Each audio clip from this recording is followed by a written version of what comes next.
Hello बच्चों, let's read the given question. The question says a moving ball of mass m undergoes a head-on collision with another stationary ball of mass 2m. Show that colliding ball loses 8 by 9 of its energy after collision. So यहाँ पे हमें collision के regarding question given है. And about collision we have studied about two main types of collision, that is elastic and inelastic collision. अब यहाँ पे nature of collision के बारे में nothing has been mentioned, so we will consider the collision to be elastic, right? So elastic collision के बारे में कुछ important चीजें we need to discuss. Let's suppose we have two bodies which are moving, uh, let's say u1 and u2 initial velocity से वो move कर रहे हैं, and obviously u1 should be greater than u2 for collision to take place. अब यहाँ पे क्या होगा, कुछ देर बाद they will collide and deformation phase occur. Deformation means यहाँ पे कुछ तो shape में changes आएंगे due to the collision, right? अब इसके बाद क्या होगा, reformation of the particle take place and both the particle will be now moving with different velocities v1 and v2.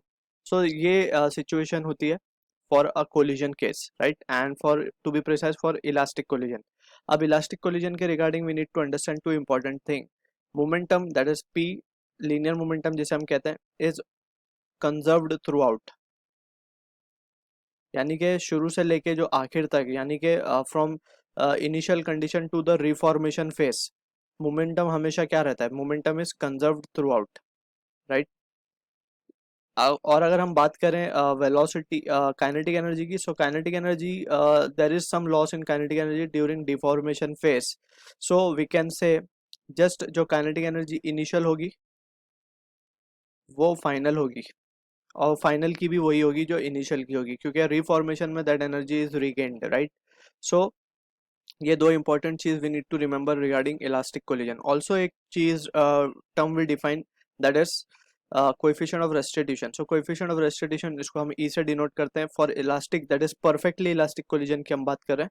सो ई की वैल्यू उसके लिए 1 होती है and that is equals to, अब यहाँ पे इसका जो फॉर्मूला आता है वो आता है relative velocity after collision, relative velocity of separation after collision upon relative velocity of approach before collision. So after collision की बात अगर हम करें, so separation के लिए we have this two velocities v2 and v1.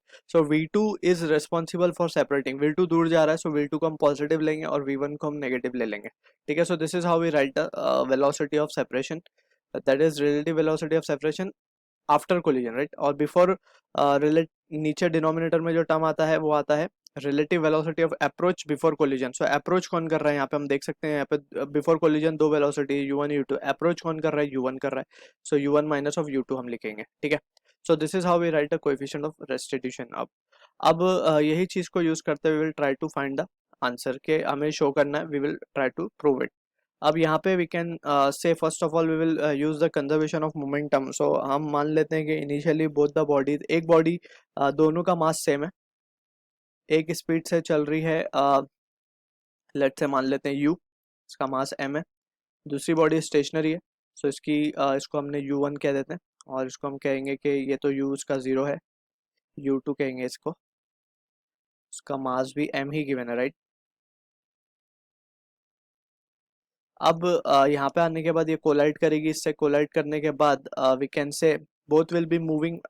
हम मान ले रहे हैं कि दोनों एक ही डायरेक्शन में चल रहे हैं, वी डोंट नो एग्जैक्टली, क्योंकि मोमेंटम एक वेक्टर क्वांटिटी है. So if if the our answer comes out to be negative, so direction will be opposite, right? So अभी हम फिलहाल के लिए कंसिडर कर रहे हैं कि both are moving after collision with some velocity v1 and v2, ठीक है?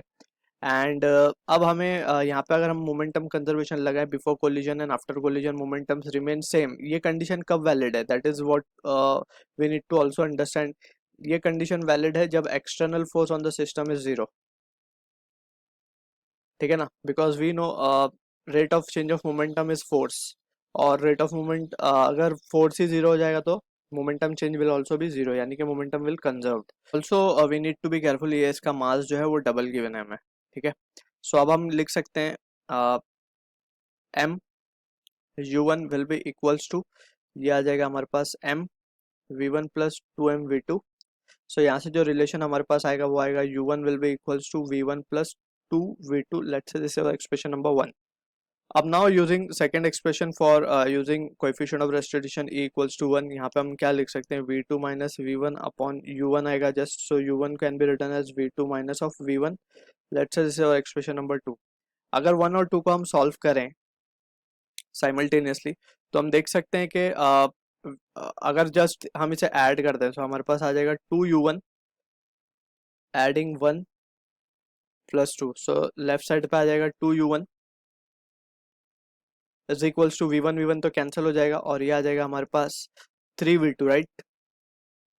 अब यहाँ पे ऑल्सो वी कैन सी कि ये जो V2 की वैल्यू आ रही है, V2 की वैल्यू क्या आ जाएगी, 2/3U1, ठीक है। सो इसी तरीके से we can calculate the value of V1 also. V1 क्या आ जाएगा हमारे पास, अगर इस वैल्यू को हम सब्सटीट्यूट कर दे इक्वेशन 2 में, सो V1 की वैल्यू आ जाएगी 2/3U1 माइनस ऑफ U1, यानी कि माइनस U1/3 आ रही है वैल्यू, ठीक है।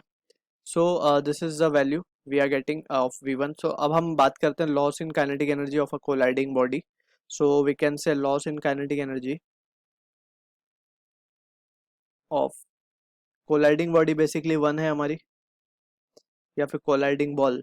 सो इसको हम क्या लिखेंगे, delta K E, and that will be equals to half m V2 का square minus of half M U1 का square, right.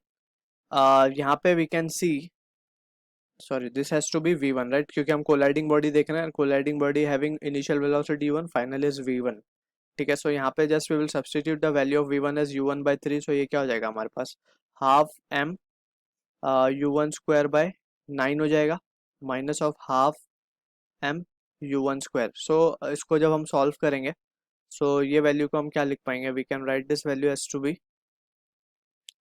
Change in kinetic energy, या फिर loss in kinetic energy will be equals to half M U1 square को तो हम बाहर लिख देंगे,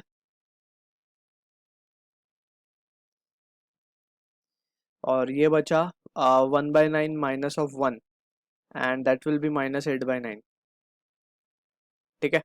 सो from this we can say जो लॉस होगा, या फिर वी कैन से delta K E upon K E 1 will be equals to minus of 8/9।